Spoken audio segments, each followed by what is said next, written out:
तो आज हमारे सामने है डॉक्टर जोसेफ मर्फी की एक काफी जानी मानी किताब अवचेतन मन की शक्ति, और हम बात कर रहे हैं इस पर आधारित एक समीक्षा की। हाँ, और इस समीक्षा को रेटिंग भी अच्छी मिली है, 4.35।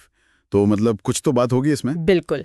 किताब का जो मेन आइडिया है ना, वो है हमारे चेतन और अवचेतन मन का कनेक्शन। तो मतलब ये कैसे हमारी जिंदगी, हमारी सेहत, कामयाबी, इन सब पर असर डालता है। हाँ, वही। तो आज हम इसी समीक्षा के जरिए देखेंगे कि किताब की खास बातें क्या हैं और क्या कमजोरियां बताई गई हैं। ठीक है, चलिए शुरू करते हैं। तो समीक्षा ये बताती है कि किताब इस बात पर बहुत जोर देती है कि हमारा जो अवचेतन मन है, यानी सबकॉन्शियस माइंड, वो बहुत ज्यादा ताकतवर है। हाँ, बहुत ज्यादा।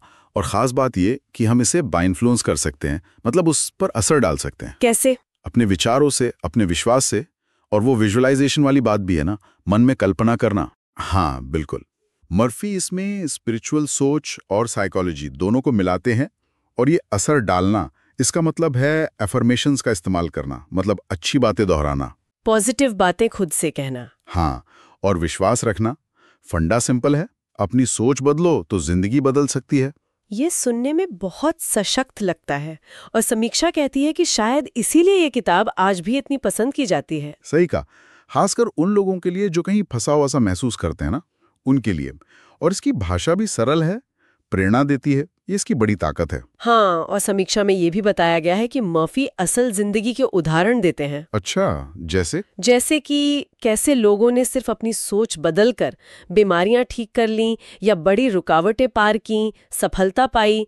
ये कहानियां पढ़कर तो मतलब काफी असर होता है। कहानियां तो हमेशा असरदार होती है, लेकिन यहीं पर समीक्षा कुछ सवाल भी उठाती है। अच्छा, जैसे? एक तो ये कि कई बार लगता है कि एक ही बात को अलग अलग चैप्टर में दोहराया गया है, थोड़े बहुत बदलाव के साथ। हाँ, वो थोड़ा उबाऊ हो सकता है। बिल्कुल, पर इससे भी शायद ज्यादा जरूरी बात जो समीक्षा कहती है, वो है वैज्ञानिक आधार की कमी।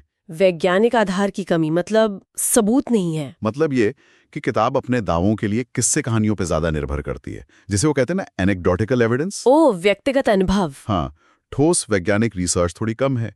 तो जो लोग हर बात का साइंटिफिक प्रूफ मांगते हैं, उन्हें शायद ये थोड़ा कमजोर लगे। ये बात तो है। और समीक्षा ये भी कहती है कि कुछ उदाहरण और भाषा शायद आज के हिसाब से थोड़े पुराने लगें या कुछ ज्यादा ही धार्मिक। हाँ, ये भी एक पॉइंट है। और इसी से जुड़ा एक और पहलू है जिस पर समीक्षा ध्यान दिलाती है। क्या? वो ये कि कभी-कभी जो जटिल मुद्दे होते हैं, जैसे मेंटल हेल्थ इश्यूज या कोई गंभीर बीमारी, हाँ, वाह, किताब उन्हें बहुत सरल बना देती है, जैसे कि ये सब बस गलत सोच का नतीजा है। अच्छा, ये तो काफी सरलीकरण है, मतलब ओवर सिंप्लीफिकेशन। हाँ, और ये थोड़ा चिंताजनक हो सकता है क्योंकि असलियत तो अक्सर ज्यादा पेचीदा होती है ना। बिल्कुल, ये एक बहुत नाजुक संतुलन है।